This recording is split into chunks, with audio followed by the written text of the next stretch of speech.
ஆண்டவராகிய இயேசு கிறிஸ்துவின் பரிசுத்தமுள்ள நாமத்தினாலே உங்களை வாழ்த்துகிறேன். நீங்கள் எல்லோரும் சுகமாய் இருக்கிறீர்கள் என்று நான் என்னுடைய இதயத்திலே நான் விசுவாசிக்கிறேன். ஆண்டவர் மட்டுமாய் நடத்தும் தேவன் இனிமேலும் உங்களை நடத்த அவர் வல்லவராக இருக்கிறார். இந்த வழியில கூட உங்கள் எல்லோரையும் இந்த ஆன்லைன் சர்வீஸ் மூலியமாக சந்திப்பதிலே மிகவும் மகிழ்ச்சி அடைகிறேன். தேவதாமே உங்களை ஆசீர்வதிப்பார். இந்த வழியில கூட நாம் செய்திக்கு போவதற்கு முன்பதாக ஒரு சிறிய பாடலை நாம் பாடி செய்திக்குள்ளாக கடந்து செல்வோம். தேவனுடைய மகிமை நம்ம சூழ்ந்து கொள்ளும்படியாக, நாம் கர்த்தருடைய நாமத்தை மகிமைப்படுத்தும்படியாக இந்த பாடலை நாம் பாடி தேவனை ஆராதிப்போம். அல்லது எல்லோருக்கும் தெரிந்த ஒரு பழைய ஒரு பாடல், இருள் சூழ்ந்த லோகத்தில் இமை பொழுதும் தூங்காமல் கண்மணி போல் என்னை கர்த்தர் இயேசு காத்தார் என்கிற ஒரு பாடல். இந்த உலகம் இருள் அடைந்திருக்கிறது. என்ன நடக்க போகிறது என்று அறியாமல் இருக்கிறதான ஒரு சூழ்நிலைகளிலே நாம் ஒருபோதும் கலங்காதபடிக்கு, திகையாதபடிக்கு, பயப்படாதபடிக்கு கர்த்தரை இருக்கிறவர்கள் பாக்கியவான்கள். ஒருபோதும் அவர்கள் சோர்ந்து போக மாட்டார்கள். ஆண்டவராகிய இயேசு கிறிஸ்து நம்ம ஒவ்வொருத்தரையும் ஆண்டவர் அவர் பாதுகாக்க அவர் வல்லவராக இருக்கிறார். நாம் சேர்ந்து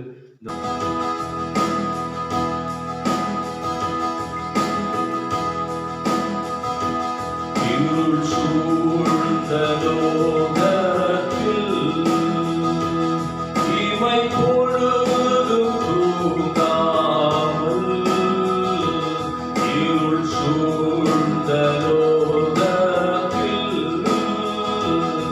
இமை பொழுதும் தூங்காமல், கண்மணி போல் என்னை கர்த்தர் இயேசு காத்தாரே. கண்மணி போல் என்னை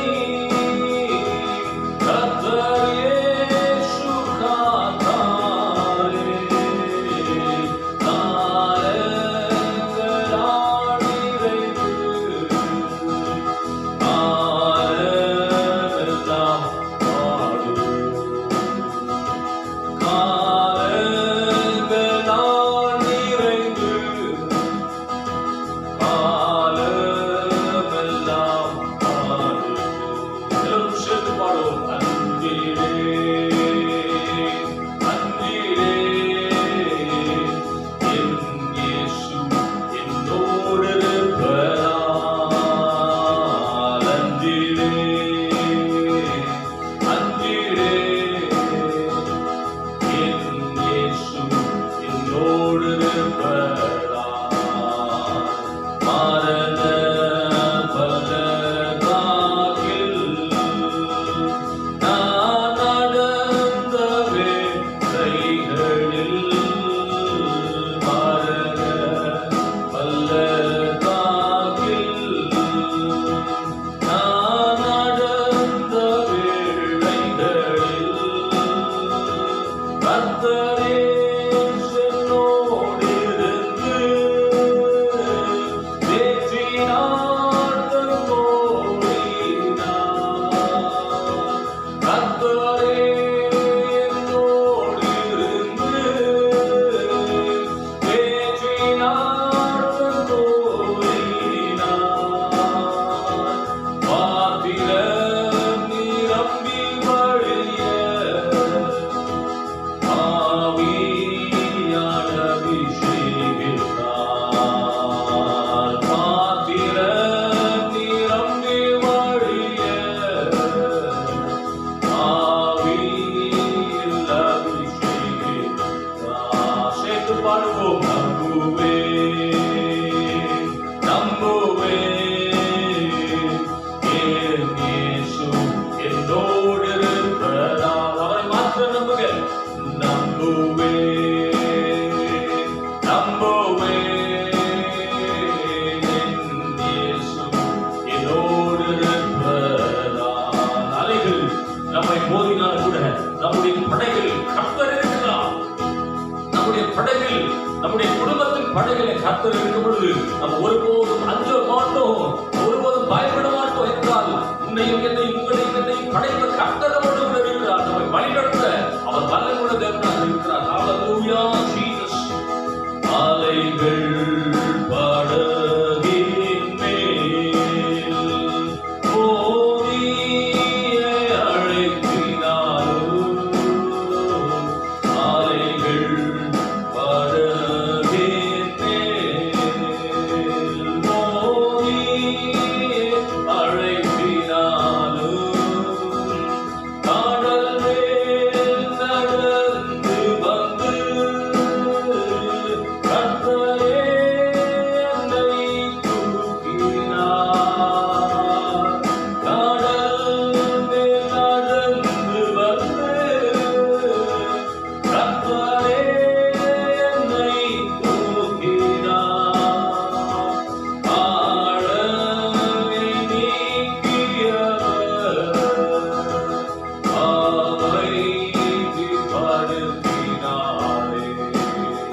ஒருவேளை வியாதியா இருக்கலாம், அவமானத்தோடு இருக்கலாம், நிந்தையோடு இருக்கலாம், கண்ணீரோடு இருக்கலாம். உங்களை பார்த்து நான் இன்றைக்கு சொல்லுகிறேன், ஆண்டவர் உங்கள் வீடுகளில் இறங்கி இருக்கிறார். ஆண்டவர் உங்களை விடுதலையாக்கும்படியாக அவர் ஆயத்தமாக இருக்கிறார். ஒப்பு கொடுக்கிறவர்கள் இன்றைக்கு ஆண்டவர் இப்பொழுது கருத்தை நீக்கி சுகத்தை கொடுக்க ஒரு வல்லவராக இருக்கிறார். ஒருபோதும் கவலைப்படாதீர்கள், ஒருபோதும் கலங்காதீர்கள். ஆண்டவர் பட்சத்தில் இருக்கிறார். நம் பட்சத்தில் இருந்து நமக்காக யுத்தம் செய்கிற இயேசு ஓடுகள் இருக்கிறார். ஆனால் கர்த்தர் கொடுத்த நல்ல நாளுக்காக, நேரத்துக்காக ஆண்டவருக்கு நன்றி சொல்லுவோம். Thank you Lord. Thank you Jesus. Thank you Lord. Thank you Jesus. Hallelujah. Hallelujah. ஆண்டவர் நம்மை அழகாய் இந்த வேளையிலே நடத்தினார். ஆண்டவர் இந்த நாள் முழுதுமாய் உங்களை ஆசீர்வதிக்க நான் உங்களுக்காக நாம் ஜெபிக்க இப்பொழுது கூட நாம் செய்திக்காய் கடந்து செல்வோம். தேவன் நம்மோடு கூட பேசும்படியாக ஆண்டவராகிய இயேசு கிறிஸ்து பிதாவாகிய தேவன் பரிசுத்த ஆவியானவர் நம்மளோடு கூட இடைப்படுவதாக செய்தி கொடுக்கிற அண்ணன் தாஸ்ரீ மூடி மறைத்து தேவன் நம்மோடு கூட பேசும்படியாக பேசுகிற ஒவ்வொரு வார்த்தைகள் உண்மையாக இருக்கட்டும். ஆண்டவரே, ஒவ்வொரு பிள்ளைகளை தொடுங்க. வீடுகளில் அமர்ந்து கொண்டிருக்கிற ஒவ்வொரு பிள்ளைகளை தொடுங்கப்பா. இந்த வார்த்தை மூலியமா தொடுங்க ஆண்டவரே. இந்த வார்த்தை முழுதுமாய் அவளுக்கு உள்ளுக்குள்ளாக ஆண்டவரே அப்பா ஒரு விதையாய் ஆண்டவர் வளர்ந்து அநேக கனி கொடுக்கிற மரமாக மாற்றி வேணுமா நாங்கள் சொல்லிக்கிறோம். இயேசு சுவாமி ஆண்டவரே ஆசீர்வதிங்க, ஒவ்வொருத்தருமாய் பலப்படுத்துங்க ஐயா. இயேசு சுவாமி பேசுகிற அன்றைய இயேசுப்பா மகளை கூட மூடி மறைத்து நீங்க எங்களோடு கூட பேசுங்க, நாங்கள் கேட்கிறோம். இயேசுவின் நாமத்தில் ஜெபம் கொள்ளும் பிதாவே, ஆமென். ஆமென்.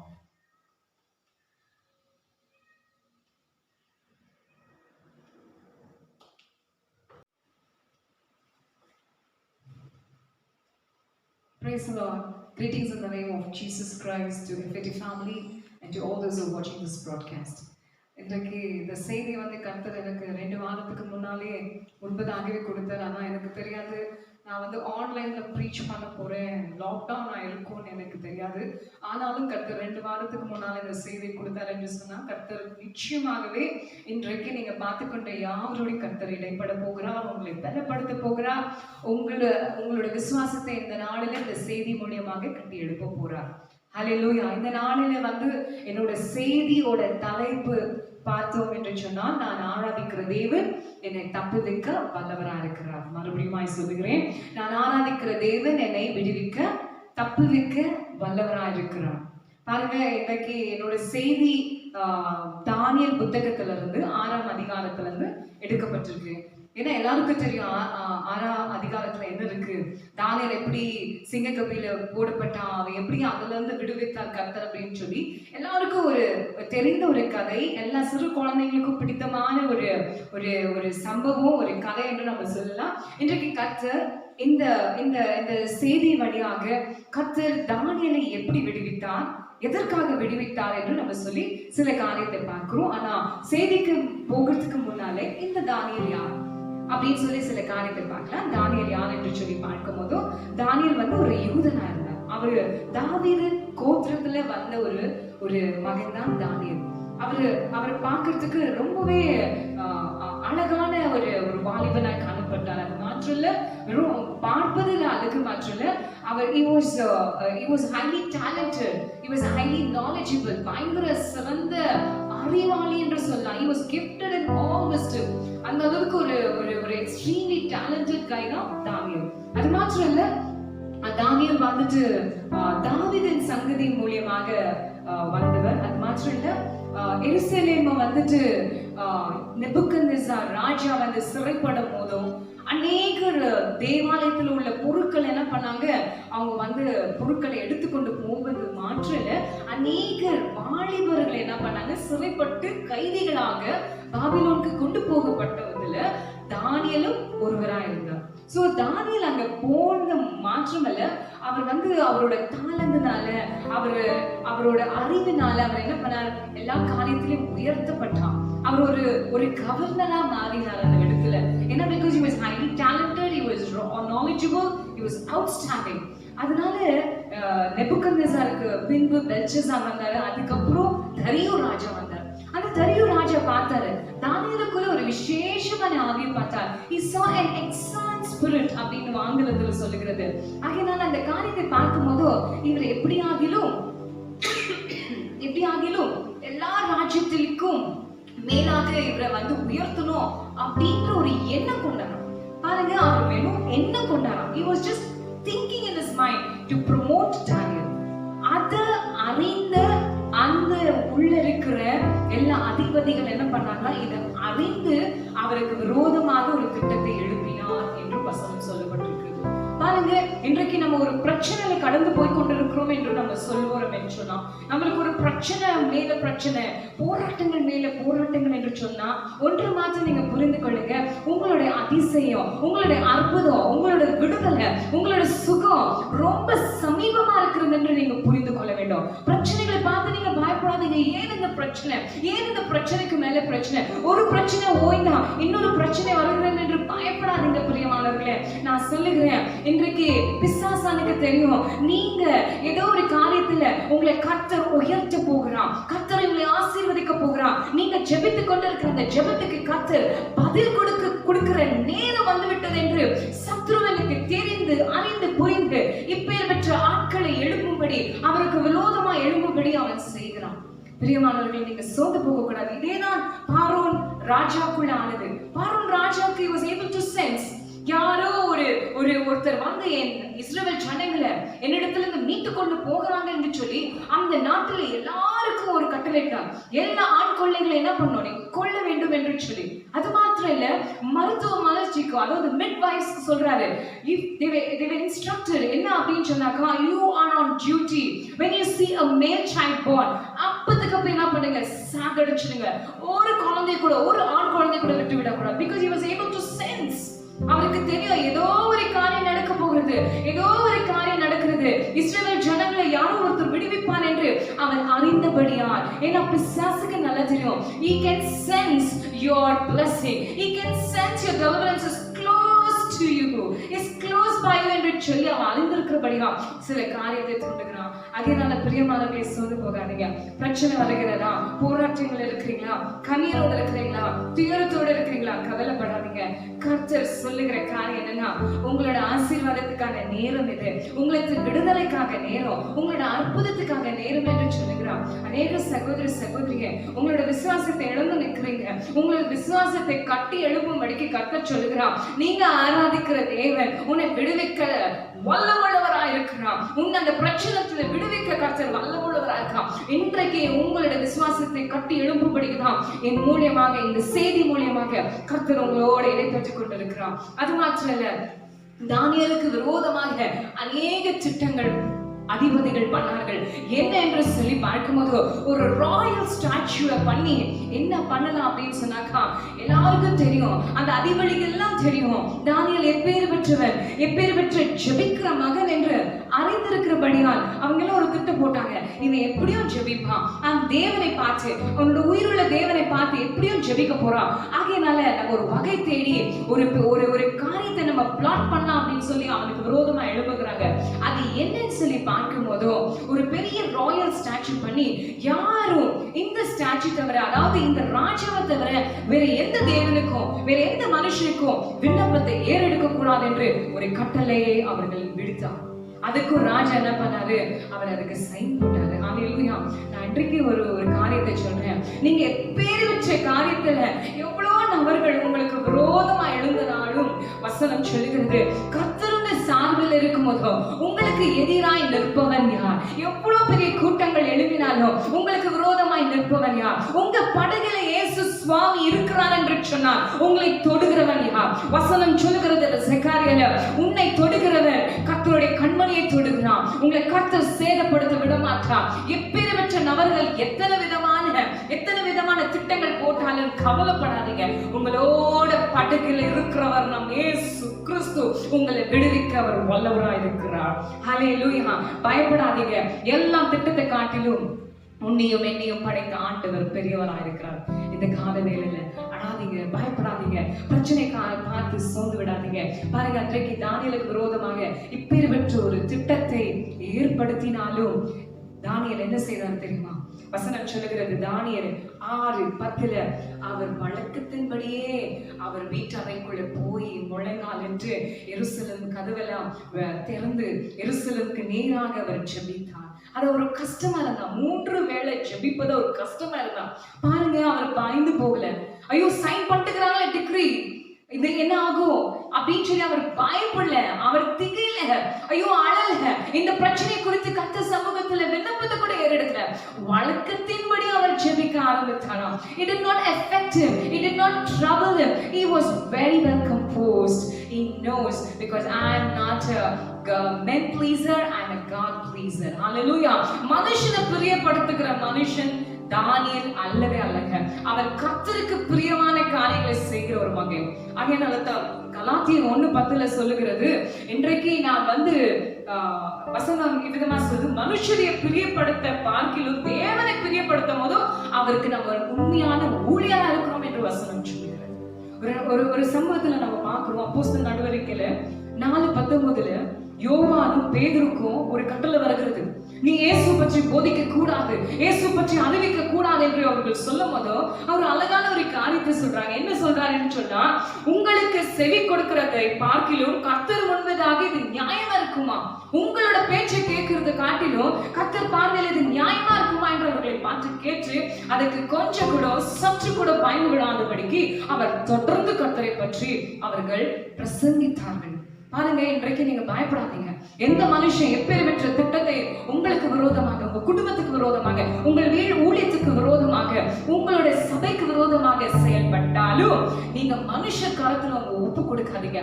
கர்த்தரை பிரியப்படுத்துகிற பிள்ளைகளா இருக்கும்போது கர்த்தர் உங்களை விடுவிக்க வல்லவரா இருக்கிறார். நான் ஆராதிக்கிற தேவன் என்னை விடுவிக்க வல்லவரா இருக்கிறார். பாருங்க, தானியேலுக்கு நன்றாக தெரியும், நான் ஆராதிக்கிற தேவன் இன்னார் என்று அவர் அறிந்திருந்தார். உங்களுக்கு தெரியுமா, நீங்க ஆராதிக்கிற தேவன் எப்பேற்பட்டவர்? அவர் சர்வ வல்லமுள்ள தேவனுங்க. பயப்படாதீங்க, திகையாகாதீங்க, மனுஷரை காற்று பயப்படாதீங்க. உங்களோட வழக்கத்தின்படி நீங்க ஜெபிங்க. இன்றைக்கு சூழ்நிலை ரொம்ப மோசமா இருக்கிறது. எல்லாரும் பயந்திருக்கிற ஒரு சம்பவம், பயந்திருக்கிற சூழ்நிலைகள் உருவாக்கி இருக்கிறது. நீங்க பயப்படாதீங்க. இன்றைக்கு தானியேலுக்கு ஒரு அசைக்க முடியாத ஒரு நம்பிக்கை இருந்தது. என்னன்னா, என்னை கர்த்தர் விடுவிப்பார். என்னோட சிநேகிதருக்கு செய்தார். ஷாத்ராக், மேஷக், ஆபேத்நேகோ அக்கினியில போடும்போது விடுவித்த கர்த்தர் தான் நானும் ஆராதிக்கிறேன் அப்படி என்று சொன்ன உறுதியான நம்பிக்கை வைத்து அவர்கள் போட்டிருக்கிற திட்டத்துக்கு பயப்படாதபடி அவர் அறிந்தும் வழக்கத்தின்படியே அவர் போய் ஜெபித்தது பார்க்கிறோம். It did not affect Daniel in any ways. He was focused. He did not lose his focus. He was focused. அதனால சூழ்ந்து போகாதீங்க. இன்றைக்கு சூழ்நிலை எப்படி இருக்குன்னா, ஒவ்வொரு பிள்ளைகளும் கலங்கி இருக்கிறாங்க. நாளைக்கு என் குழந்தைங்களுக்கு இந்த கோவிட் எஃபெக்ட் ஆகுமா, நாளைக்கு இந்த கோவிட் நிமித்தமாக என் பிசினஸ் பாலாயிடுமா, நான் முன்னேற மாட்டேனே, என்னோட வாடகை கட்ட முடியாது, எனக்கு பாஸ் சேலரி இல்லைன்னு சொல்லிட்டாரு, நாளைக்கு என் குடும்பத்தை நான் எப்படி நிர்வாகம் பண்ண போறேன், என்ன செய்ய போறேன் என்று திகழோடு இருக்கிறீங்க. கர்த்தர் சொல்லுகிறா, நீங்க ஆராதிக்கிற கர்த்தர் உங்களை விடுவிக்க வல்லவராய் இருக்கிறார். உங்களை போஷிக்கிறவர் அவர் வல்லவராய் இருக்கிறார். உங்களை போஷிக்க அவர் வல்லமுள்ள தேவனா இருக்கிறார். அதனால சூழ்நிலைகளை பார்க்காதீங்க, சூழ்நிலைகளை ஆளுகை செய்கிற கர்த்தரை நோக்கி பாருங்க. இந்த சூழ்நிலைகளை மாற்றக்கூடியவரை கர்த்தரை நோக்கி பாருங்க. அவரால் எல்லாம் கூடும். பாருங்க, தானியேலுக்கு விரோதமாக அவர்கள் எவ்வளோ திட்டங்கள் செயல்பட்டாலும் அங்க என்ன நடக்கிறது என்று சொன்னால், கர்த்தர் சில மனிதர்களை அவர் அப்பாயிண்ட் பண்ணி வச்சிருக்கிறார். அதாவது அவர்களை ஆர்டைன் பண்ணி வச்சிருக்கிறாங்க. ஏன்னா தெரியும், நீங்க எப்பேற்பட்ட சூழ்நிலை கடந்து போகும்போதும், உங்களுக்கு விரோதமாக சில பேர் நபர்கள் திட்டங்கள் எழும்பும் போதும் உங்களுக்காக விண்ணப்பம் செய்யும்படிக்கு சில நல்ல ஆட்களை வைத்திருக்கிறார்.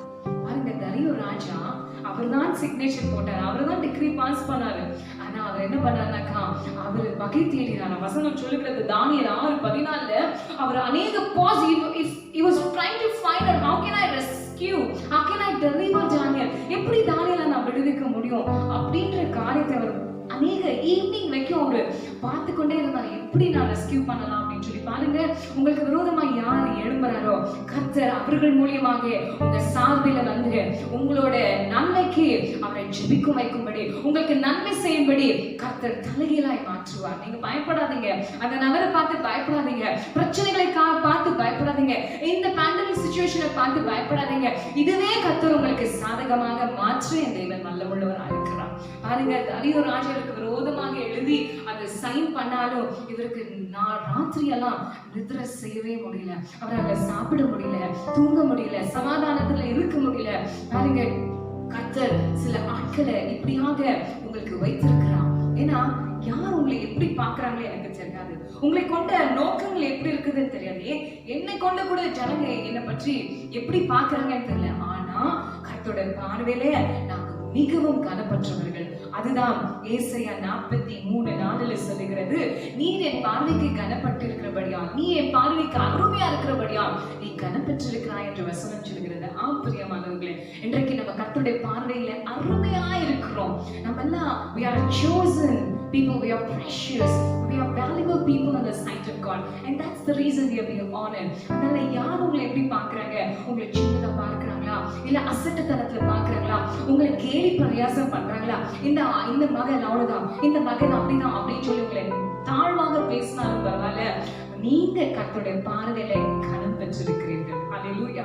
கர்த்தருடைய பார்வையில நீங்க அருமையா இருக்கிறீர்கள். பாருங்க, அநேக ஆட்களை கர்த்தர் எழுப்பி வைத்திருக்கிறார். எதற்காக என்று சொன்னா, நீங்க இந்த பிரச்சனை நேரத்துல வரும்போதும் உங்களுக்காக ஜெபிக்கும்படிக்கு நல்ல பிள்ளைகளை வைத்திருக்கிறார். பாருங்க, பேதுரு சிறைச்சாலையில போட்டு இருக்கும் போதும் கர்த்தர் என்ன பண்றாங்க, இங்க சபை ஜனங்களை, அதாவது யோவானோட தாயாரு மரியாதை மற்ற அநேக பிள்ளைகள் சேர்ந்து பேதுருக்காக ஜெபிக்கிறத நம்ம பார்க்கிறோம். பாருங்க, அங்க சிறைச்சாலையில அடைக்கப்பட்டிருக்கிற பேதுருக்காக இங்க ஒரு கூட்டத்தை எழுப்புகிறார், விண்ணப்பம் செய்யும்படி, மனதுருகியவர்களுக்காக ஜெபிக்கும்படிக்கு. இன்றைக்கு நீங்க பிரச்சனையில கடந்து போய் கொண்டிருப்பீர் என்று சொன்னால், இதோ உங்களுக்காக சில பேரை கர்த்தர் ஆயத்தப்படுத்திருக்கிறார். அவர் உங்களுக்காக விண்ணப்பத்தை ஏறெடுத்துக் கொண்டிருக்கிறார், உங்களுக்காக அவர்கள் ஜெபித்துக் கொண்டிருக்கிறார் என்று நீங்க மறந்து விடக் கூடாது. அன்றைக்கு இஸ்ரவேல் ஜனங்களுக்கு ஒரு மோசேயை உருவாக்கினார். மோசே அவர்கள் கர்த்தருக்கு விரோதமாக செய்யப்படும் போதோ, கர்த்தர் அவர்களை எப்படியாகிலும் அழித்து விடலாம் என்று சொல்லும் போதோ மோசே வருகிறார். மோசே அவர் சார்பில் பேசுகிறார். ஹல்லேலூயா. அவர்களை அழித்து போடாதீங்க என்று சொல்லி. ஆகையினால பிரியமானவர்களை, நீங்க எந்த பிரச்சனைகள் கடந்து போயிருந்தாலும் பரவாயில்ல, ஆனா தெளிவாக கர்த்தர் சில ஆட்களை வைத்திருக்கிறார். ஆகையினால தான் இன்றைக்கே நம்ம பிரச்சனை நேரத்துல நம்ம மூழ்கி போகாமல் இருக்கோம். அந்த வியாதி வரும்போதும், அந்த பலவீனம் நம்மளை தாக்கும் போதும் நம்ம மறித்து போகாதபடி இன்னும் நம்ம பெலனா இருக்கிறோம், இன்னும் நம்ம சுகமா இருக்கிறோம், இன்னும் சந்தோஷத்தோடு இருக்கிறோம், இன்னும் நம்ம விடுதலையோடு இருக்கிறோம் என்று சொன்னால், யாரோ ஒருத்தர் கர்த்தர் உங்களுக்காக ஜெபிக்கும்படிக்கு அநேக ஆட்களை ஆயத்தப்படுத்திருக்கிறார். ஹல்லேலூயா. ஸ்தோத்திரம் சொல்லலாமா? ஆமென் சொல்லுங்க. கர்த்தர் நல்லவர். பாருங்க, உங்களுக்காக ஒரு சில கூட்ட மக்களை, சில கூட்ட ஜனங்களை உங்களுக்காக ஜெபிக்கும்படி ஆயத்தம் பண்ணியிருக்கிறார். இன்னைக்கு நீங்க சுகமா இருக்கிறீர்கள் என்று சொன்னால், யாரும் உங்களுக்காக அன்றைக்கு ஜெபத்தை ஏறெடுத்திருக்கலாம், இல்ல இன்றைக்கு ஜெபத்தை ஏறெடுத்துக் கொண்டிருக்கலாம். பிரியமானவர்களே, அது மாத்திரம் இல்ல, இன்றைக்கு ஜனங்களை மாத்திரம் கர்த்தர் ஆயத்தப்படுத்தல. எப்போதெல்லாம் பிரச்சனைகள் அதிகமாயிருக்கிறதோ, பிரச்சனைகள் எல்லாம் சமாளிக்க முடியல, இன்னும் intensify, when the problems get intensified, when it gets fierce, when it gets severe, அந்த நேரத்துல மனுஷனோட பலன் போதாது, தேவனோட பலன் வேண்டும், கட்டாயம் வேண்டும். அந்த நேரத்துல தான் நமக்கு என்ன பண்றார், தூதர்களை கட்டளையிடுகிறார். ஹல்லேலூயா. நம்மளுக்கு ஒவ்வொருத்தருக்கும் ஒரு தூதர் கொடுக்கப்பட்டிருக்கிறது. பார்த்து கொண்டிருக்கிற உங்களுக்கும் கர்த்தர் ஒரு தூதரை கட்டளையிட்டிருக்கிறார். உங்க பிரச்சனை நேரத்துல கர்த்தர் அந்த தூதர்களை உங்கள் சார்பில் உங்களுக்காகவே பணிவிட செய்யும்படி பணிவிட தூதர்களை கர்த்தர் வைத்திருக்கிறார். பாருங்க, இயேசு கிறிஸ்து சுவாமி இந்த பூமியில இருக்கும்போது 2 முறை தகப்பன் தன் பிள்ளைக்கு என்ன பண்ணாரு, தன் தூதர்களை அனுப்பினார். முதலாவது மத்தேயு 4ல பார்க்கிறோம், அவரு இந்த 40 நாள் உபவாசம் எடுத்த பிறகு அவன் வனாந்திரத்துல எடுத்துக்கொண்டு போகும்போதும், பிசாசால சோதிக்கப்பட்டு இருக்கும் போதும், சோதனை எல்லாம் முடிந்த பின்பு மேலிருந்து தூதர் வந்து அவருக்கு பணிவிட செய்கிறது பார்க்கிறோம். Because God knows that was his weak moment. Hallelujah. அது மாத்திரம் இல்ல, அடுத்தது தூதர்களை எப்ப அனுப்பினார் என்று சொன்னா, கெத்செமனே தோட்டத்துல அவர் வியாகுலத்தோடு இருக்கும் போதும், மரணத்துக்கு ஏதுவாக அவரோட soul, it was exceedingly sorrowful unto death என்று சொல்லுகிறது. அந்த நேரத்துல, அவர் முடியாத நேரத்துல, அவர் கால்கள் தள்ளாடுகிற நேரத்துல, அவர் பலவீனப்பட்டு சோர்வுபட்டு இருக்கிற நேரத்துல கர்த்தர் தூதர்களை அனுப்பினார். அதே போல எப்போது உங்களால முடியலையோ, உங்க கால்கள் தள்ளாடுகிற நேரத்துல, நீங்க பலவீனப்பட்டு போகிற நேரத்துல, என்னால முடியல, இந்த காரியம் என்னால முடியல, என்னால மேற்கொள்ள முடியல, இந்த பிரச்சனை என்னால சமாளிக்க முடியல என்று சொல்லி நீங்க எப்போ கைவிடுகிற நிலைமையில இருக்கிறீங்க, தெரியும், கர்த்தர் ஒரு நேரத்துல அந்த நேரத்துல தூதர்களை அனுப்பி உன்னை பலப்படுத்துவார். கர்த்தர் உங்களுக்கு சகாயம் செய்வார். நீங்க சொல்லணும், நான் ஆராதிக்கிறேன், நான் இடைவிடாத ஆராதிக்கிற தேவன் என்னை விடுவிக்க வல்லவராக இருக்கிறார் என்று சொல்லும் போது கர்த்தர் கட்டாயம் தூதர்களை அனுப்பி உங்களுக்கு ஒரு அற்புதத்தை செய்வார். ஹல்லேலூயா, ஹல்லேலூயா. அதுக்கு பின்பு எல்லாருக்கும் தெரியும், சிங்கக்கவியில தானியேலை போட்டாங்க. ஏன் போட்டாங்கன்னா, அது எல்லாம் தெரிந்தும் யாரும் வேற தேவர்களையும் வேற மனுஷர்களையும் விண்ணப்பம் செய்யக்கூடாது என்று அறிந்து பின்னு கூட அவர் தேவனை நோக்கி அவர் விண்ணப்பம் செய்தது அவர்கள் கண்டதினால அவரை சிங்க கிபியில போட்டதை நம்ம பார்க்கிறோம். ஆனா என்ன நடந்தது என்று சொன்னா, சிங்கத்தின் வாய்களை தூதர்கள் மூலியமாக கட்டினார் கர்த்தர். ஹல்லேலூயா. இன்றைக்கு பாருங்க, உங்களுக்கு விரோதமாய் யார் எழும்பினாலும் கர்த்தர் அவர்கள் வாய்களை மூடும்படி கர்த்தர் செய்வார். உங்க விரோதமாக எத்தனை பிள்ளைகளும், எத்தனை விதமான படைகள், எத்தனை விதமான ஜனங்கள், எத்தனை விதமான தேச ஜனங்கள் உங்களுக்கு விரோதமாய் வந்தாலும் வசனம் சொல்கிறது, 1000 பேரும் 10000 பேரும் விழுந்தாலும் என்னை அணுகாது என்று சொல்லி. ஏனென்று சொன்னால் கர்த்தர் உங்களுடைய சிங்கத்தின் வாய்களை கட்டின தேவன் உங்களுடைய எதிராளியோட வாய்களை கட்ட என் தேவன் வல்லமுள்ளவராக இருக்கிறார். நீங்க சொல்லணும், நான் ஆராதிக்கிறேன், நான் இடைவிடாமல் ஆராதிக்கிற தேவன் என்னை தப்புவிக்க வல்லவராக இருக்கிறார் என்று நீங்க சொல்ல வேண்டும். இந்த கால வேளையில பிரியமானவர்களே, கர்த்தர் எல்லாவற்றிலும் அவர் விடுவித்தார். சிங்கத்தின் வாய்களை கட்டினார். உங்க பிரச்சனை கொடுக்கிற அந்த நபரோட வாய்களை கர்த்தர் மூடுவார். ஹல்லேலூயா. நீர் அதிகமாக அந்த காரியத்துக்காக ஜெபித்துக் கொண்டிருக்கிறீர்கள், அந்த பிரச்சனைக்காக, அந்த நபருக்காக. ஆனா இன்றைக்கு உங்களுக்காக ஒரு வாக்குத்தத்தம் வருகிறது. கர்த்தர் சிங்கத்தின் வாய்களை கட்டின தேவன் இன்றைக்கு உங்க குடும்பத்துக்கு விரோதமாக, உங்க ஊழியத்துக்கு விரோதமாக எழும்பி இருக்கிற எல்லா ஆயுதங்களை கர்த்தர் கட்டுவார். ஹல்லேலூயா. நன்றி செலுத்தலாமா? அதுக்கு பின்பு நம்ம அதிகாலையில தரியு ராஜா ஓடி வரார். தானியேல் சிங்க கவியில போட்டமே, அவர் உயிரோட இருக்கிறாரா அப்படின்னு பார்ப்பதுக்காக அங்க வரும்போதோ ஒரு நல்ல செய்தி பார்க்கிறார். அவர் சொல்கிறார், நீர் ஆராதிக்கிற தேவன் உன்னை விடுவிக்க வல்லவராயிருந்தாரா என்று அவர் கேட்கும் போது, ஆம் தேவனே, ஆம் ராஜாவே என்று சொன்னாரா. ஹல்லேலூயா. அது மாத்திரம் இல்ல, அவர் மேலிருந்து கட்டளை கொடுத்தாங்களா, மேல தூக்குங்கப்பா, அந்த தானியேலை தூக்குங்கப்பா என்று சொல்லி தூக்கும் போதோ வசனத்துல தானியேல் 6:23 சொல்கிறது, தானியேலுக்கு ஒரு சேதமும் கூட ஆகவில்லை. ஹல்லேலூயா. அவர் எப்படி சிங்கக்கவியில போட்டார்களோ அதே வண்ணமாய் தூக்கினார். ஒரு சேதமும் கூட இல்லை. There were no bruises, there were no marks, there was no any injuries on his body. ஹல்லேலூயா. எப்படி போடப்பட்டாரோ அதே மாதிரி கர்த்தர் அவரை வெளியே எடுத்து கொண்டு வந்தார். ஹல்லேலூயா.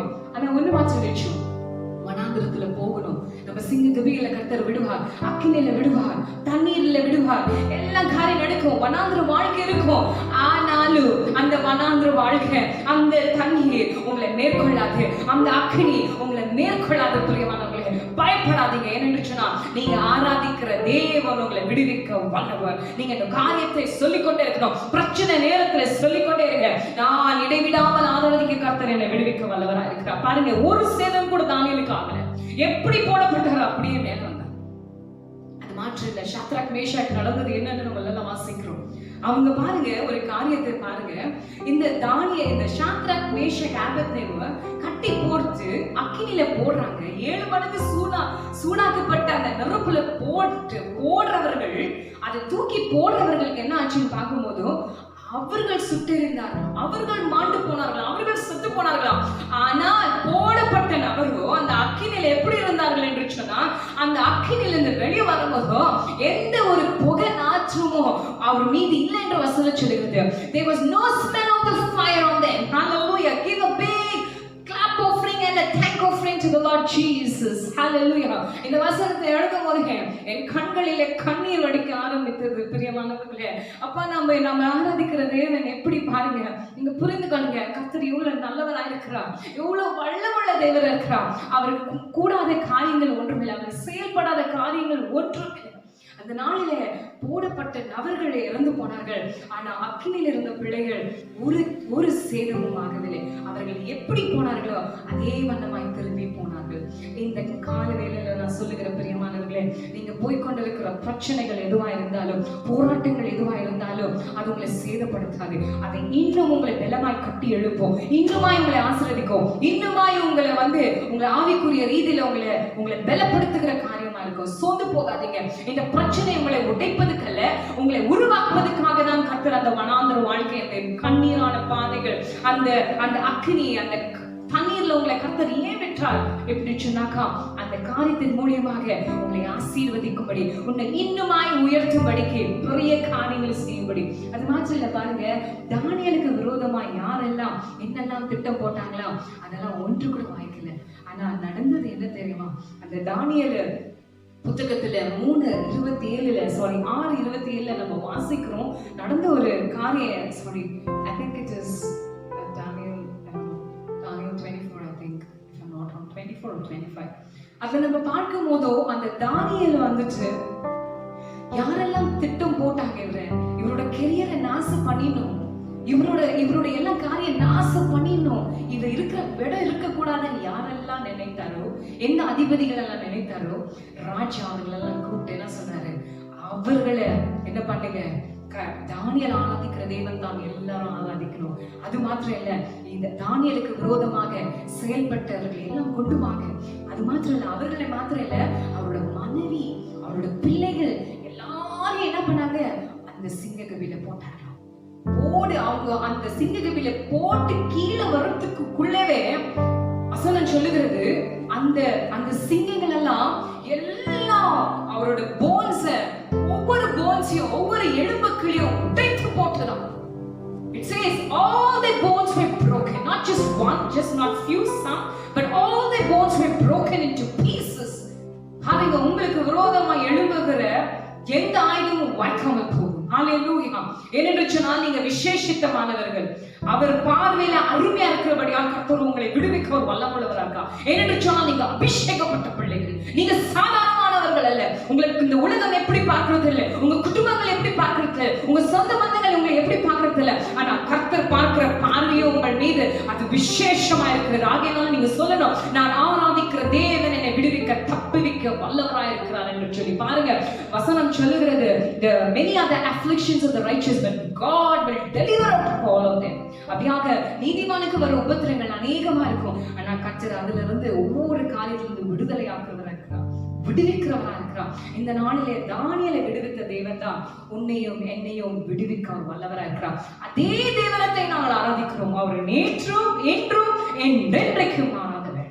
அந்த தேவனை கர்த்தர் நம்மளை விடுவிக்க மாட்டார். ஆனா இந்த கால வேளையில நம்ம செய்ய வேண்டியது ஒண்ணு இருக்குங்க. அவர் செய்ய வேண்டியது கர்த்தர் செய்வார். God has a part to do and we have a part to do.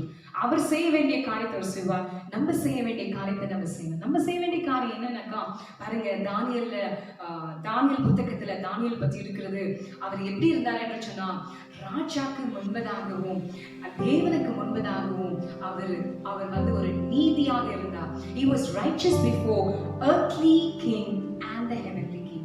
ரெண்டு பேருக்கு முன்பதாகவும் அவர் எப்படியாக காணப்பட்டார் என்று சொன்னா, அவர் உண்மையாக காணப்பட்டார் எல்லா காரியத்திலும். பிகாஸ் அதிபதிகள் என்ன பண்ணாங்கன்னா, இவர் எப்படியாவது குறை கண்டுபிடிக்கணுமே அப்படின்னு சொல்லி வேலை காரியத்துல புரட்டுறாங்களாம், அக்கவுண்ட்ஸ் புக்க புரட்டுறாங்களாம், டைம்க்கு வந்தாராம், இதை பண்ணாரா அதை பண்ணாரா. they trying to find errors, they trying to find mistakes, they trying to find fault, but they couldn't find not even just one fault or one error. அந்த அளவுக்கு அவர் நீதியாக உத்தமமாக இருந்தார் ராஜாக்கு முன்பதாக. இன்றைக்கு நீங்க எப்படி இருக்கிறீங்க, உங்க வாழ்க்கை எப்படி இருக்கிறது, கர்த்தர் கொடுக்கிறதான அந்த வேலை நீங்க உண்மையா இருக்கிறீங்களா, உண்மையான பணியா செய்கிறீங்களா? இன்றைக்கு எத்தனையோ பேர் கொடுத்திருக்கிற வேலையில உண்மையா இல்ல. 8 hour வேலைனா எத்தனையோ காரியங்கள நம்ம வேலை செய்யாதபடி we keep loitering here and there, இங்க அங்க போயிட்டு நம்ம நேரத்தை செலவு பண்றோம்.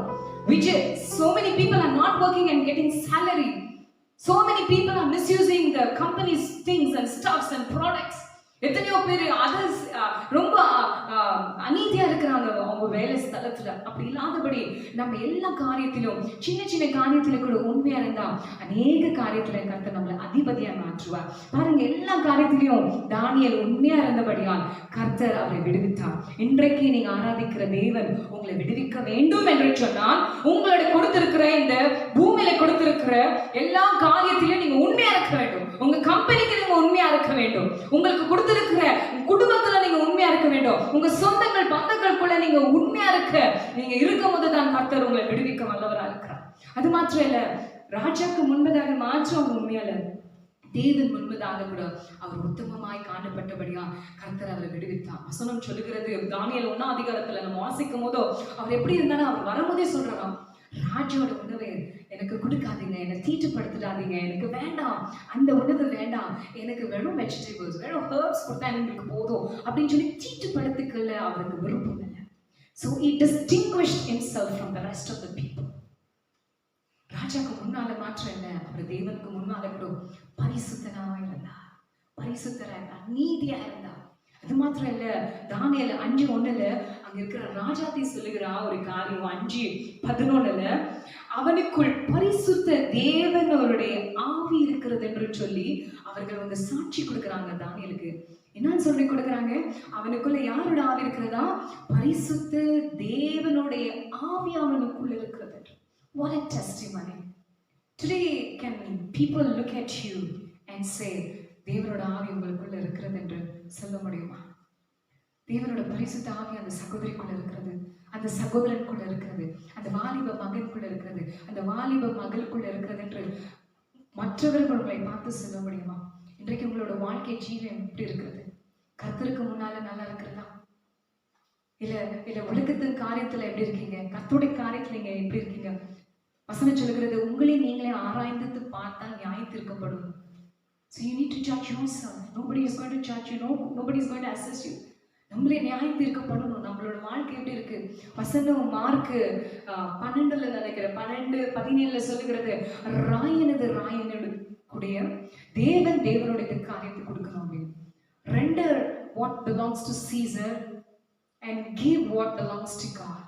So நம்ம ரெண்டுத்துலயும் நம்ம உண்மையாக இருக்கணும். கர்த்தருடைய காரியத்திலையும் உண்மையா இருக்கணும், இந்த பூமியில உன்னை நம்பி கொடுத்திருக்கிற காரியத்துல கூட நம்ம உண்மையா இருக்கும் போது கர்த்தர் நம்மளை வந்து விடுவிக்க, தப்புவிக்க அவர் வல்லவரா இருக்கிறார். எப்பேர் பெற்ற பிரச்சனை இருந்தாலும், எப்பேர் பெற்ற படைகளா இருந்தாலும், எத்தனை ஆட்கள் உங்களுக்கு விரோதமா எழுப்பினாலும், எத்தனை வியாதிகள் இந்த நாளில, எத்தனையோ பிரச்சனைகள் இருக்கிறது, வியாதிகள் இருக்கிறது, வாதைகள் இருக்கிறது, அதன் மத்தியில கூட கர்த்தர் உங்களை விடுவிப்பார் என்று சொன்னா, நீங்க வந்து ரெண்டு காரியத்திலையும் நீங்க உண்மையா இருக்க வேண்டும், பரிசுத்தமா இருக்க வேண்டும்.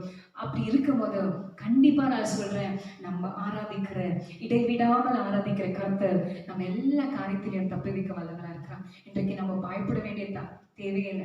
இன்றைக்கு பிரச்சனைகள், இன்றைக்கு கோவிட் அதிகரித்து கொண்டே இருக்கிறது. எங்கே பார்த்தாலும் அழுகை, எங்க பார்த்தாலும் ஒரு பேட் ரிப்போர்ட், எங்க பார்த்தாலும் எந்த நியூஸ் பார்த்தாலும் மனசு உடையிற அளவுக்கு கஷ்டமான காரியங்கள் ஆய்கொண்டு இருக்கிறது.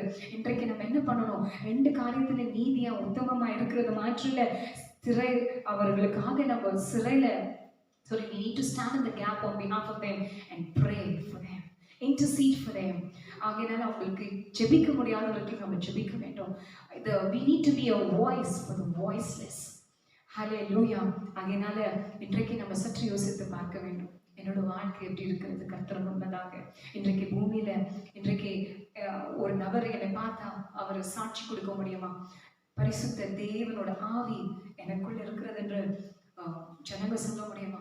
தேவனோட காரியத்துல நீங்க உண்மையா இருப்பீர் என்று சொன்னால் கர்த்தர் வருகிறதான எல்லா போராட்டங்களிலும், இந்த வாதை இன்னும் இன்க்ரீஸ் ஆனாலும், இந்த வாதை காட்டிலும் பல வாதைகள் வந்தாலும் கர்த்தர் உங்களையும் உங்க குடும்பத்தையும் உங்க சபையினவரையும் நீங்க நேசித்ததான ஒவ்வொரு பிள்ளைகளையும் அவர் பாதுகாக்க வல்லவரா இருக்கிறார்.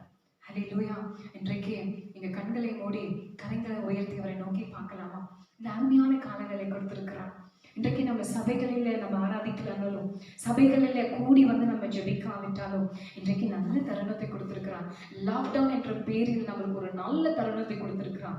அநேகருக்காக ஜெபிக்கும்படிக்கு, அநேகருக்காக நம்ம கண்ணீரிடும்படி, பாரத்தோட கர்த்தரோட சமூகத்துல போய் ஜெபிக்கிறதுக்கு நம்மளுக்கு ஒரு நல்ல தருணத்தை கொடுத்திருக்கிறான். ஆகையினால நேரத்தை வீணாய் செலவு பண்ணாதீங்க. குடும்பத்தோடு இருக்கிற நேரம் இது ஜாலியா இருக்கிற நேரம் இல்லை, இது ஒன்று சேர்ந்து உங்க குடும்பமாக, உங்க சகோதரியாக, உங்க தாயார் தகப்பனாரோட சேர்ந்து ஜெபிக்கிற ஒரு முக்கியமான நேரத்துல இருக்கோம். இன்றைய அழிந்து போற குடும்பங்களுக்காக, அழிந்து போற ஆத்துமாக்களுக்காக நம்ம உத்தரவாதம் எடுத்து இன்றைக்கு நம்ம ஜெபிக்க வேண்டியது நம்ம கடமையா இருக்கிறது. அதனால கண்களை மூடி கரங்களை உயர்த்தி அப்பாவை நோக்கி பார்க்கலாமா? அப்பாவை ஸ்தோத்திரிக்கிறோம் ஆண்டவரே, இந்த அருமையான நேரத்தை கொடுத்ததுக்காக ஸ்தோத்திரம். இந்த அருமையான வசனத்தை எங்களுக்காக கொடுத்ததுக்காக ஸ்தோத்திரம். இன்றைக்கு நாங்கள் பயப்படாதபடிக்கு, திகையாதபடி, சூழ்நிலைகளை கண்டு நாங்கள் சோர்ந்து போகாதபடி, நாங்கள் ஆராதிக்கிற தேவன் எங்களை விடுவிக்க, எங்களை தப்புவிக்க அவர் வல்லவராக இருக்கிறார் என்று நான் அறிந்திருக்கிறேன் ஐயா. இன்றைக்கு பார்த்து கொண்டிருக்கிற ஒவ்வொரு பிள்ளைகள் மீதும் தேவ ஆவியானவர் இறங்கட்டும், வல்லமை உள்ள ஆவியானவர் இறங்கட்டும், சோர்ந்து போயிருக்கிற பிள்ளைகள் மீது இறங்கட்டும், பலவீனத்தோடு இருக்கிற பிள்ளைகள் மீது இறங்கட்டும். ஆவியானவரே இறங்குவீராக ராஜா, இறங்குவீராக ராஜா. சோர்ந்து போய் இந்த டிவி முன்னாலே உட்கார்ந்து பார்த்து கொண்டிருக்கிற, கேட்டு கொண்டிருக்கிற சகோதர சகோதரி, சிறு பிள்ளைகளை, வாலிப பிள்ளைகளை தொடுவீராக ராஜா. என் வாழ்க்கை முடிந்து போகிற மாதிரி இருக்கிறது, என் பிரச்சனை என்னால மேற்கொள்ள முடியல என்ற கண்ணீரோடு இருக்கிற சகோதர சகோதரி, பிரச்சனைகள் வந்து விடுவிப்பீராக ராஜா. பலன் இல்லாத காரியம் என்னால வாடகை கட்ட முடியல, என் பிரச்சனைகள் பெரிதாக்கி கொண்டே இருக்கிறது என்று சொல்லிக் கொண்டிருக்கிற சகோதர சகோதரி மீது உம்முடைய வல்லமை பிரசன்னம், உம்முடைய அற்புதத்தின் கரம் இறங்கி வரட்டும் ஐயா. இந்த கால வேளையில முழங்காலோடு இன்றைக்கு முழு வசனத்தை கேட்டு அவர்கள் ஹல்லேலூயாவை நோக்கி பார்ப்பார் என்று சொன்னார். வானங்கள் திறக்கப்படட்டும் ஐயா, வானங்கள் திறக்கப்படட்டும் ஐயா. உம்முடைய தூதர்களை அனுப்பி பிள்ளைகளை விடுவிப்பீராக. அந்த பிரச்சனையிலிருந்து, அந்த வியாதியிலிருந்து, அந்த பண கஷ்டத்திலிருந்து அவர்களை விடுதலையாக்கப்பட வேண்டுமாய் ஜெபிக்கிறோம் ஆண்டவரே. இன்றைக்கு செய்தியை கேட்ட யாவர் மீதும் ஒரு விசேஷமான வல்லமை இறங்குகிறது என்று நாங்கள் விசுவாசிக்கிறோம் ஐயா. விடுதலை அவர்கள் பெற்றுக்கொள்ளட்டும் ஐயா, சுகத்தை பெற்றுக்கொள்ளட்டும், அற்புதத்தை பெற்றுக்கொள்ளட்டும் இயேசுவின் நாமத்தினால. இவருக்கு விரோதமாக எழுந்திருக்கிற ஆயுதங்கள் ஒன்றும் கூட ஹல்லேலூயா செயல்படக்கூடாது இயேசுவின் நாமத்தினால. அவர்களை ஆசீர்வதிங்க, ரத்த கோட்டைகளை அவர்களையும் அவர் குடும்பத்தை நீங்க மூடி மறைத்துக் கொள்ளுங்க. எந்த வாதி அவர்களை தொடக்கூடாது, ஹல்லேலூயா, எந்த வாதி அவர்களை தொடக்கூடாது. சங்கீதம் 91 நாங்கள் ஹல்லேலூயா நாங்கள் நினைவு கூறுகிறோம் இந்த வேளையில ராஜா. வாதியும் கூடாரத்தை அணுகாது என்று சொல்லியிருப்பா. அப்படியாக பிள்ளைகளை நீங்க பாதுகாத்துக் கொள்ளுங்க, எல்லா பிரச்சனைகளும் விடுதலை ஆக்குங்க, ஆசீர்வதிங்க. அவர்கள் கேட்டதும் கேட்ட மறந்த காரியங்களை கூட நீங்க கூட்டி கொடுத்து அவர்களை ஆசீர்வதித்து சாட்சியாக இருக்கிறேன். என் தெய்வன் கிருபை செய்ய வேண்டுமாய் ஜெபிக்கிறேன் ஐயா. அப்பா, எல்லா காரியத்தையும் கரங்களில் ஒப்பு கொடுக்கிறோம் ஐயா. இன்றைக்கு ஜெபிக்க முடியாத இருக்கிற பிள்ளைகளுக்காக ஜெபிக்கிறோம். இன்றைக்கு இந்த வசனத்தை கேட்காத பிள்ளைகளுக்காக ஜெபிக்கிறோம். இன்றைக்கு மருத்துவமனையில் இருக்கிற பிள்ளைகளுக்காக ஜெபிக்கிறோம். வீட்டுல கஷ்ட நேரத்துல, கஷ்டப்பாடின் மத்தியில படுக்கையில் இருக்கிற ஒவ்வொரு பிள்ளைகளுக்காக ஜெபிக்கிறோம். தேவ ஆவியானவர் அவர்கள் மீது கூட இறங்குங்கப்பா, இறங்குங்கப்பா. உடைய வல்லமை இறங்கட்டும் ஐயா. சுகத்தை கொடுங்க, சுகம் இல்லாதவர்களுக்கு சுகத்தை கட்டளையிடுங்க, சத்துவம் இல்லாதவர்களுக்கு சத்துவத்தை கட்டளையிட வேண்டுமாய் ஜெபிக்கிறேன் ஆண்டவரே. அப்பா, எல்லா ஃப்ரண்ட் லைன் வர்க்கர்ஸ்க்காக ஜெபிக்கிறோம், கேட்டர்ஸ்க்காக ஜெபிக்கிறோம், சிறையில் இருக்கிற பிள்ளைகளுக்காக ஜெபிக்கிறோம், டாக்டர், நர்ஸ், நர்ஸ் எல்லாருக்காக ஜெபிக்கிறோம் ஆண்டவரே. எல்லா பிள்ளைகளை பாதுகாத்துக் கொள்ளுங்க அப்பா. யாரையும் வாதைகள் தொடக்கூடாது. வாதை தொட்டிருக்கிற பிள்ளைகள் சீக்கிரமாக சுகம் பெற்று விடுதலை பெற்று உம்மை நாமத்தை மகிமைப்படுத்துகிற பிள்ளைகளை மாற்றுங்க. இந்த நாள் முழுதும், இந்த வாரம் முழுதும், இந்த மாதம் முழுதும் பிள்ளைகளை பாதுகாத்து வழி நடத்துங்க. இயேசுவின் நாமத்தில் ஜெபிக்கிறோம் எங்கள் ஜீவனுள்ள நல்ல பிதாவே, ஆமென். Praise the Lord.